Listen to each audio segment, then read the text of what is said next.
sugar beet. Let's talk sugar beet. Yeah, so we grow, I don't know, what would we grow, 20, 25 acres a year. Some of it we feed to the cows in the dairy diet, chop it up, put it in the mixer, but the majority of it goes to AD, into energy, to produce methane for producing electricity. That's what most of it does. But yeah, this has been an awful year for growing sugar beet for us. It went in to dry, to a really dry seabed, and it just stayed dry then all the way through till the end of September. Yeah, just hasn't grown. It's starting to grow a bit now. It's starting to grow a bit now, but you should not be able to see those rows. You should have a full canopy in here, but this is about as good a canopy as we've had all season. You see there's quite a lot of dead leaves on the floor. It had quite a bit of mildew in it in August. It took a bit of handling, getting rid of. So normally we would have lifted, I like to lift sort of the first, second week in November. We're now at the end of the third week in November. Haven't booked anything up to get it lifted, and I don't know when to pull the trigger and say we'll lift it.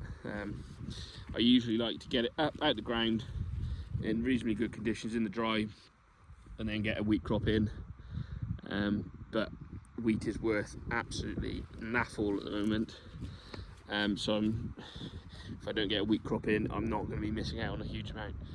It can go into a spring crop of barley or something, peas and barley, that we can make more money out of by putting it through some sort of bovine. But yeah, this has actually got more leaf on it now than it has, or more green leaf on it than it has done for a long time. And the beet is at this stage still putting weight on. So if I pull out a root, so that's a sugar beet, got the leaf on top, then you got the crown, and then you got the root. But that's how big a sugar beet should have been, probably by September. Yeah, so there's not going to be a vast yield out here. We'll have to wait and see what it does. But I want to know when will be the best time to lift it. I'm thinking sometime in the next 2 weeks we'll get this lifted. It also depends on the demand for the beet. If they can't shift it sort of within 3 weeks of it being harvested, then you start losing a lot of weight by it deteriorating in the beet clamp where it's stored. So we lose out that way as well, which is always disappointing. But if they can't shift it, they can't shift it. So yeah, and this field is also called the dippy field because it goes down there, up there, down there, up there. It's on a side like that, it goes right down to the bottom, and the gate is up there. So if conditions aren't great, it'll be a bit of a nightmare to get the beet out of here. Then we go across the A49 to get it to the beet pad as well. You might wonder what the significance of having to cross the A49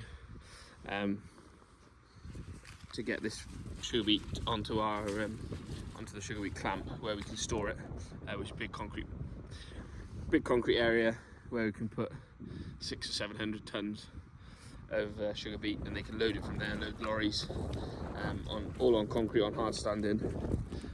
The significance of that is, contrary to popular belief, farmers do actually have to think about what the impact on the road might be, and I actually have sleepless nights about trying not to make a mess on the roads. So we want to get this out in as dry conditions as possible, which in winter is pretty difficult. Because we have tractors and trailers in here, we have a harvester in here, and hopefully the tractors and trailers won't bring out any dirt, or as little dirt as possible, out onto the road with their wheels. And we'll have to take into consideration that we might have to have an extra man out with a brush to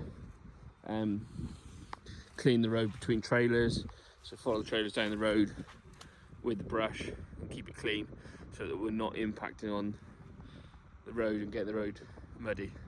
But this is all things that need to be taken into consideration of when we harvest this crop. Yeah, there's a few good beets out here. I mean, this one, that's a proper sized beet, that is. That's how, yeah.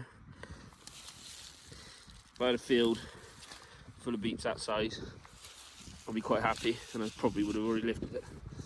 But I don't have a field of beets that size. I have a field of beets probably 2/3 of that size.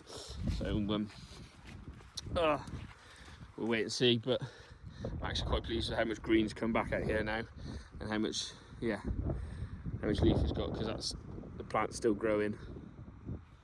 And hopefully next time you see this beet field, we'll be lifting it in great conditions, and then it'll be into a nice lovely wheat field for next year that I can make another mess of. Top job. Like and subscribe.